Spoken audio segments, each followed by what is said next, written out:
এক মুঠো চাঁদের আলো লিখেছেন নুসরাত ফারিয়া। কণ্ঠে তামান্না। পর্ব ১।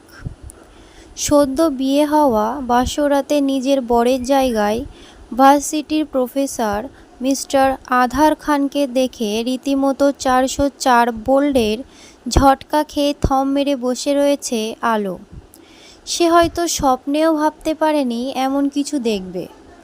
মেয়েটাকে দেখে মনে হচ্ছে তার সামনে মানুষ নয়, বরং কোনো দুধ দাঁড়িয়ে আছে। একটু নড়লেই খপ করে তার ছোট্ট দেহ থেকে প্রাণ পাখিটি বের করে নিয়ে যাবে। এসির মধ্যেও তরতর করে ঘামছে মেয়েটা। গলা শুকিয়ে কাঠ হয়ে এসেছে। বারবার শুকনো ঢোক গিলছে এবং মনে মনে ভাবছে কেন যে না দেখে বিয়েটা করতে গেল।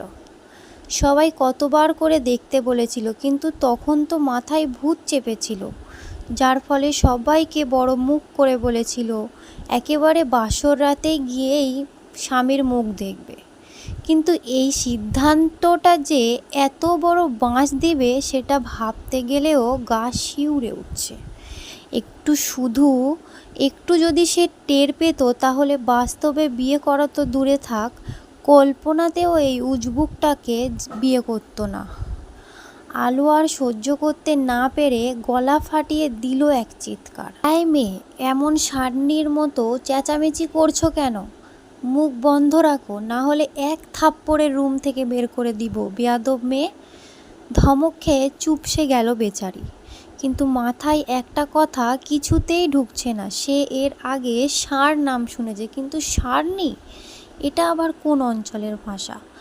আলো কিছু বলার জন্য মুখ খুলতে যাবে, তার আগেই আধার খান গম্ভীর কণ্ঠে বলে উঠল, কেউ একজন বলেছিল তার মামার ছেলের বন্ধুর কাজিনের মেয়ের বড় বোনের বিয়েতে যাচ্ছে। তা মিস কালো, আপনি এখানে কি করছেন? আপনার তো অন্যের বিয়েতে থাকার কথা ছিল, রাইট? আলো এখন কি জবাব দিবে কিছু বুঝতে পারছে না। তার মিথ্যে বলার পর এইভাবে হাতে নাতে ধরা পড়বে সেটা সে বুঝতে পারেনি।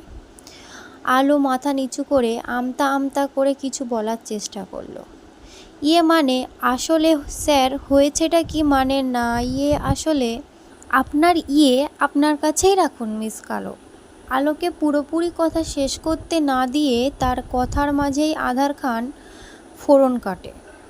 সেটা শুনে মেয়েটি চোখ মুখ মুচকে বলে উঠল, দেখুন স্যার, মানছি আমি মিথ্যে বলেছি, তার পিছনেও অবশ্য কিছু কারণ রয়েছে।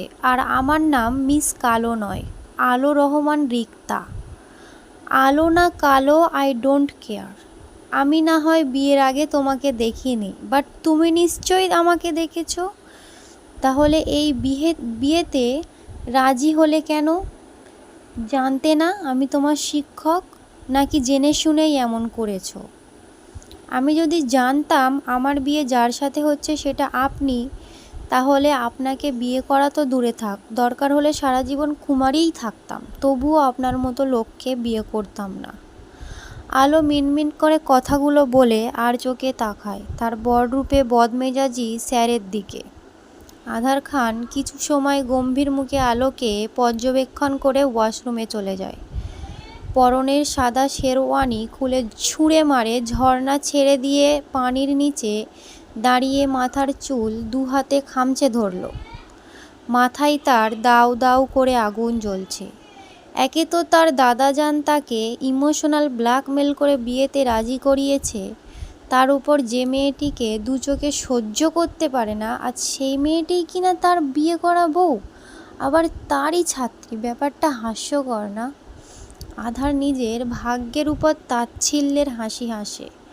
সে যখনই ভাবে নিজের জীবনটা একটু গুছিয়ে নিবে, ঠিক তখনই কোনো না কোনো ঝড় তুফান এসে সব কিছু এলোমেলো করে দিয়ে যায়। তার নিষ্ঠুর ভাগ্যটা বড়ই অদ্ভুত। যেটা চায় না সেটাই পায়, আর যেটা খুব করে চায় সেটাই হারিয়ে যায় তার একাকিত্ব জীবন থেকে। আধার এসব ভেবে শব্দ করে দীর্ঘশ্বাস ফেলল। অতঃপর একটু সময় নিয়ে গোসল ছেড়ে বেরিয়ে এলো। আলো নিজের মতো বকবক করতে করতে গলায় জড়ানো গহনাগাটি খুলতে ব্যস্ত। নিজের ভাগ্যকে দোষ দিবে নাকি নিজেকে দোষ দিবে বুঝতে পারল না। তবে দোষ তো তার নিজেরই। বিয়ে করবে বলে লাফাচ্ছিল সে, আর এখন বিয়ে করার পর সব লাফালাফি গাড়ির চাকার মতো পাংচার হয়ে ফুস করে সব হাওয়া বেরিয়ে গেল, সাথে বিয়ে করার শখও। শালার কপাল আমার, কোথায় ভাবলাম বিয়ের পর লাল টুকটুকে স্বামীর সাথে বাচ্চা কাচ্চা নিয়ে সুখে শান্তিতে সংসার করব, ঘুরবো ফিরবো, শপিং করব, কোনো লেখাপড়ার ঝামেলা থাকবে না। কিন্তু না, তা আর হলো কই। ঘাড়ে তো ওই বদমাইশ বদমেজাজি উজবুক শালা বুইড়া স্যার জুটল। উফ, এখন ভার্সিটির মতো নিশ্চয়ই এখানেও জীবনটা জ্বালিয়ে খাবে। ধুর বাল, ভাল লাগে না। আলো এইসব বিড়বিড় করে পিছনে ঘুরতেই ভূত দেখার মতো চমকে উঠে দুপা পিছিয়ে যায়। তাড়াহুড়ো করার ফলে ড্রেসিং টেবিলের সঙ্গে ধাক্কা খেয়ে ধপাস করে চিত হয়ে ফ্লোরে পড়ে গেল। লজ্জায় মরি মরি অবস্থা মেয়েটার।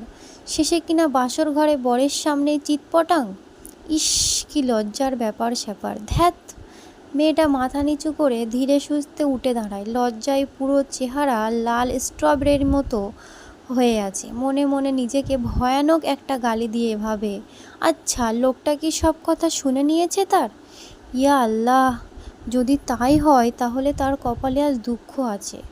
আলো সামনে তাকিয়ে দেখে আধার স্যার ভ্রু কুঁচকে তার দিকেই চেয়ে আছে। মুখের ভাষা ঠিক করো, নয়তো চড়িয়ে ঠিক করে দেব, অসভ্য মেয়ে কোথাকার। একথা বলে আলোর পাশ কাটিয়ে ড্রিম লাইট জ্বালিয়ে বিছানায় গিয়ে শুয়ে পড়ল। মেয়েটা স্যার নামক বরের দিকে একবার আর চোখে তাকিয়ে মনে মনে বিড়বিড় করতে করতে নিজের কাজে মন দিল।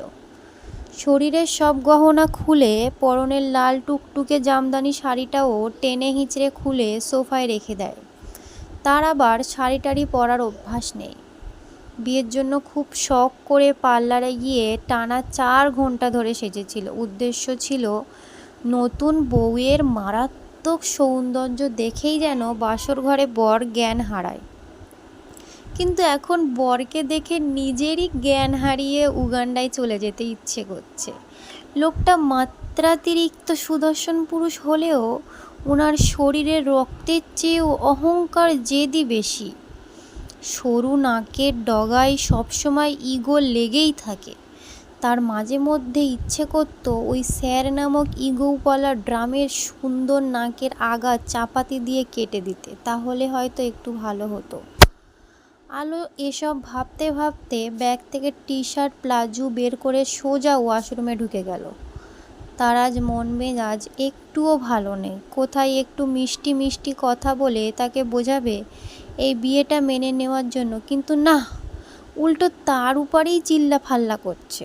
এই জন্যই বলে অতি আশা করতে নেই, না হলে এইভাবেই মুখ থুবড়ে পড়তে হয়, তাও স্যার ওরফে পচা গোবরের মধ্যেই। ওয়াশরুম থেকে ফ্রেশ হয়ে পিঠ পর্যন্ত কার্ল করা চুলগুলো ছেড়ে দিয়ে সোফায় গিয়ে শুয়ে পড়ল। ওই লোকটার সাথে একই বিছানায় শোয়ার কোনো ইচ্ছে নেই তার। তবে এক পিছনেও একটা কারণ আছে। তার শুয়ে থাকার কোনো ছিঁড়ি নেই। ঘুমের ঘোরে মুখের থেকে হাত পা বেশি চলাচল করে। একবার তো ঘুমের মধ্যে তার কাজিনের নাক ফাটিয়ে দিয়েছিল ঘুষি মেরে। তারপর থেকে তার সাথে একই বিছানায় কেউ থাকতে চায় না, বিশেষ করে তার ছোট বোন ছায়া। তার থেকে 3 বছরের ছোট হবে। এইবার ছায়া ইন্টার ফার্স্ট ইয়ারে আর সে অনার্স 2য় বর্ষের ছাত্রী। যৌথ পরিবারের খুব আদরের সন্তান সে। বড় মেয়ে হয়েও ভীষণ চঞ্চল, আর হবেও বা না কেন। সবার এত এত ভালোবাসায় নিজেকে সব সময় খোলা আকাশের মুক্ত পাখি ভেবে এসেছে। যেটা মন চায় সেটাই করে, আর যেটা করতে ইচ্ছে করবে না সেটা অন্যরা 1000 বার বললেও করবে না। আফটার অল সে নিজ মর্জিতে চলতে বেশি পছন্দ করে, আর এটাই আজ তার জীবনের কাল হয়ে দাঁড়ালো। ভবিষ্যতে আর কি কি দেখতে হবে খোদা জানে। আলো এসব আকাশ পাতাল ভাবতে ভাবতে একসময় ঘুমিয়ে যায়। হঠাৎ করে মাঝরাতে কিছু ধপাস করে পড়া যাওয়ার শব্দে আধারের ঘুম ভেঙে গেল। সে তড়িঘড়ি করে উঠে বসলো এবং আশেপাশে তাকিয়ে বোঝার চেষ্টা করলো কোথায় থেকে শব্দটি এসেছে। ড্রিম লাইটের ঝাপসা আলোয় সব কিছু স্পষ্ট দেখতে না পেয়ে বিছানায় থেকে নেমে রুমের বড় লাইট অন করে দিল। ঠিক তখনই তার চোখ গেল অদূরে সোফার নিচে সাদা টাইলসের মেঝেতে উবুড় হয়ে বেঘোরে ঘুমিয়ে থাকা মেয়েটির দিকে। লাল প্লাজো হাঁটুর ওপর উঠে গিয়েছে, সঙ্গে কালো টি শার্টও কোমরের ওপর উঠে রয়েছে। ফলস্বরূপ ফর্সা দুটো পা ও ধনুকের মতো বাঁকানো সাদা কোমর উন্মুক্ত হয়ে আছে। এই দৃশ্যটা দেখে ভ্রু কুঁচকে গেল আঁধারে। এত বড় দামড়ি মেয়ের ঘুমানোর স্টাইল দেখে অবাক না হয়ে পারল না। রীতিমতো তার হাসি পাচ্ছে। সোফায় থেকে ফ্লোরে পড়ে গেছে, অথচ ঘুম ভাঙল না ম্যাডামের। আধার দীর্ঘশ্বাস ছেড়ে ধীর পায়ে এগিয়ে এসে নিচে পড়ে থাকা রমণীর পাশে হাঁটু গেড়ে বসল। ঘুমন্ত মেয়েটির টি শার্ট ও প্লাজো ঠিক করে দিতে চেয়েও কিছু একটা ভেবে উঠে দাঁড়ালো। পিছনে ফিরে বিছানার পাশে থাকা টি টেবিলের উপর থেকে পানি ভর্তি জগটা নিয়ে এসে সব পানি রমণীর মাথার উপর ঠাস করে ঢেলে দিল। আচমকা এমন হওয়ায় মেয়েটি ভয় পেয়ে হুড়মুড় করে লাফ দিয়ে উঠে বসতে বসতে চেঁচিয়ে উঠল, বৃষ্টি বৃষ্টি বৃষ্টি, আমি ভিজে গেলাম বৃষ্টির পানিতে। পর মুহূর্তে ভাবল, বৃষ্টি কই থেকে পড়বে, সে তো রুমে শুয়ে আছে। তাহলে আলো মনে মনে এসব ভেবে এক হাতে মুখের পানি মুছে সামনে তাকাতেই ভড়কে গেল। কিছুক্ষণ তাকিয়ে থেকে অবাক কণ্ঠে জিজ্ঞেস করলো, পানি কেন দিয়েছেন? নিচে পড়ে গিয়েছিলে তাই উঠানের জন্য ঘুম ভাঙালাম। স্যারের সোজাসাপটা উত্তর শুনে আলো আহাম্মক হতবাক হতবিহ্বল নির্বাক হয়ে গেল। একজন ঘুমন্ত মানুষকে জাগিয়ে তোলার জন্য কিনা মুখে পানি ছুড়বে, তাও এটা মধ্যরাতে? এটা কোন ধরনের কথা?